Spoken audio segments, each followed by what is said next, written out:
Selamat pagi anak-anak, jumpa lagi di pembelajaran daring kita pada hari ini.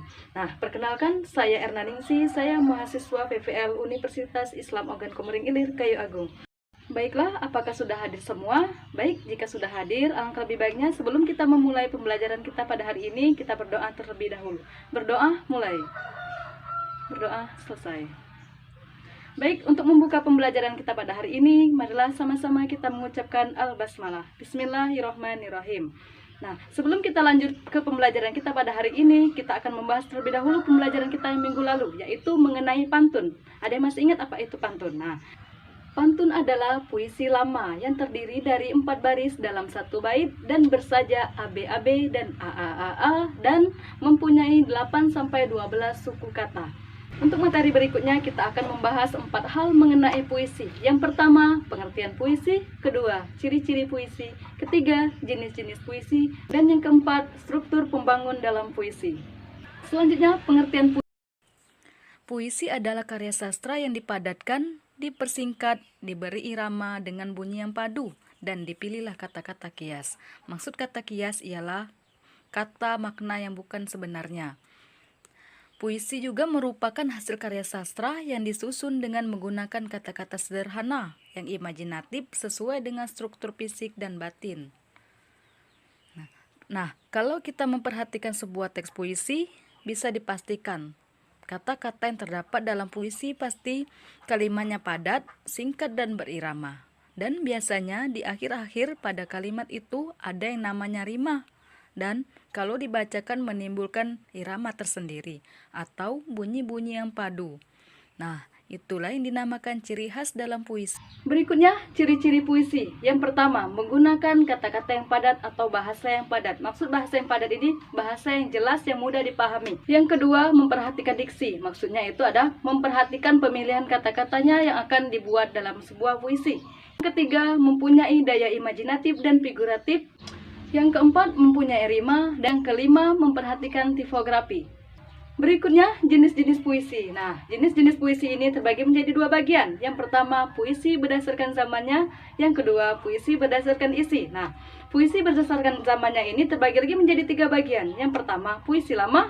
Kedua, puisi baru. Dan yang ketiga, puisi kontemporer. Nah, pembeda dari ketiga puisi ini ialah ada dan tidak terikatnya dari suatu aturan. Contohnya, puisi lama. Puisi lama ini terikat dari aturan, yaitu bersaja AB-AB. Dalam setiap bait terdiri dari 4 baris dan dalam setiap suku kata terdiri 8-12 suku kata. Berikutnya, puisi baru. Puisi baru ini adalah kebalikan dari puisi yang lama. Puisi baru ini tidak terikat lagi dari aturan. Nah, contohnya, balada dan solaka. Selanjutnya, puisi berdasarkan kontemporer. Puisi berdasarkan kontemporer ini adalah puisi yang bebas, maksudnya bebas dari aturan. Berikutnya, puisi berdasarkan isi. Nah, puisi berdasarkan isi ini terbagi lagi menjadi 3 bagian. Yang pertama, puisi naratif. Kedua, puisi deskriptif. Dan ketiga, puisi lirik. Nah, puisi naratif ini adalah puisi cerita atau puisi yang berbentuk cerita. Berikutnya, yaitu puisi deskriptif.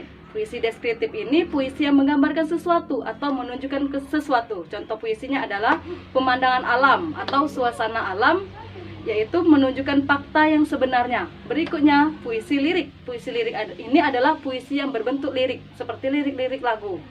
Nah, berikutnya unsur-unsur pembangun puisi. Yang pertama, unsur fisik. Yang kedua, unsur batin. Selanjutnya, unsur fisik. Unsur fisik ini terbagi menjadi 6 bagian. Yang pertama, diksi. Kedua, kata konkret. Ketiga, majas. Dan yang keempat, rima. Kelima, irama. Dan yang keenam, tipografi. Diksi atau pilihan kata. Diksi merupakan pemilihan kata-kata yang digunakan oleh penyair dalam puisinya.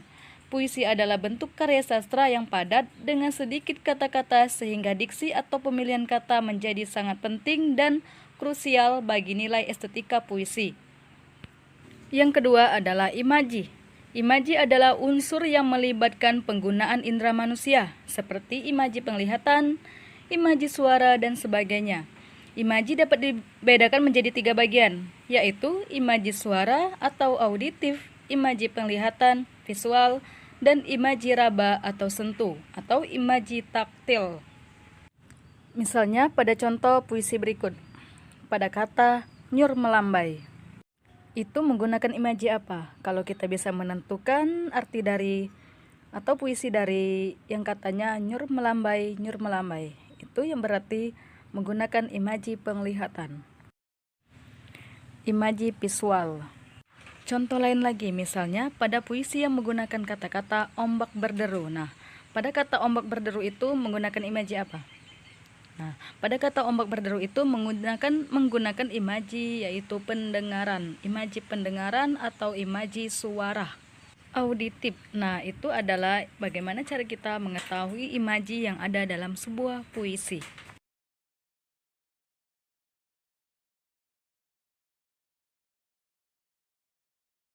Selanjutnya, kata konkret. Kata konkret merupakan kata yang memungkinkan terjadinya imaji. Kata konkret bersifat imajinatif sehingga memunculkan imaji, biasanya berhubungan dengan kata kiasan atau lambang. Jadi begini, puisi itu identik dengan kata-kata kiasan. Misalnya ada dua kata pada puisi yang digabung dan itu menggunakan makna baru. Dan ditambah lagi misalnya 3 atau sampai 4 kata, itu timbul lagi makna baru. Misalnya pada contoh lain lagi seperti bunga desa. Bunga yang berarti tumbuhan atau tanaman dan desa adalah perkumpulan masyarakat. Jadi kalau kata bunga desa ini digabungkan akan memunculkan makna yang baru. Nah, kata bunga ini termasuk dalam lambang atau kiasan dalam puisi. Bunga desa. Nah, bunga desa ini yang dilambangkan dengan seseorang gadis yang cantik atau seseorang gadis yang pintar di desanya. Terkenal atau populer yang banyak dikenal orang di desanya. Nah, dari contoh-contoh tadi itulah yang termasuk dari contoh lambang-lambang dalam suatu puisi. Banyak lagi ya lambang-lambang atau kata-kata kiasan yang digunakan dalam sebuah puisi. Nah, selanjutnya yaitu majas atau gaya bahasa. Majas atau gaya bahasa ini adalah bahasa kias yang dipergunakan untuk menciptakan kesan tertentu bagi penyimak atau pembaca. Untuk menimbulkan kesan, bahasa yang digunakan berupa perbandingan, pertentangan, perulangan, dan perumpamaan. Pada puisi atau majas gaya bahasa yang sering digunakan dalam puisi itu banyak ya. Ya, seperti yang paling sering digunakan itu adalah majas personifikasi. Selain itu, ada juga majas metafora, hiperbola, asosiasi, dan lain-lain sebagainya. Nah, seperti itu. Nah, ada contoh satu saja ya. Kita pakai contoh majas personifikasi. Misalnya, contoh puisinya langit menangis. Nah, pada kata puisi langit menangis itu menggunakan majas atau gaya bahasa personifikasi.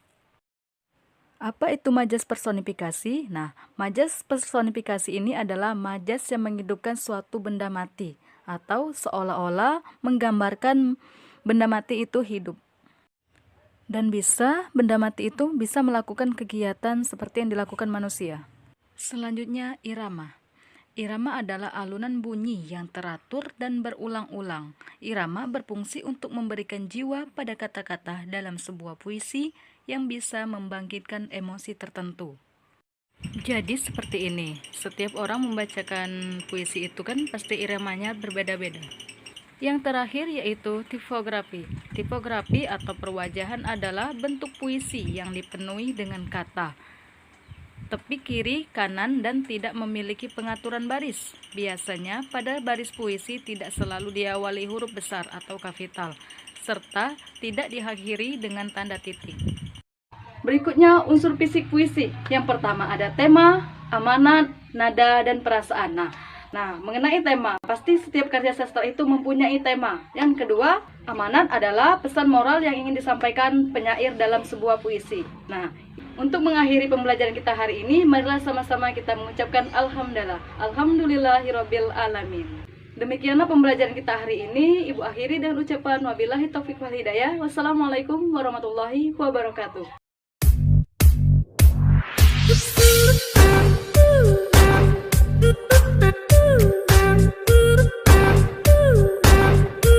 Thank you.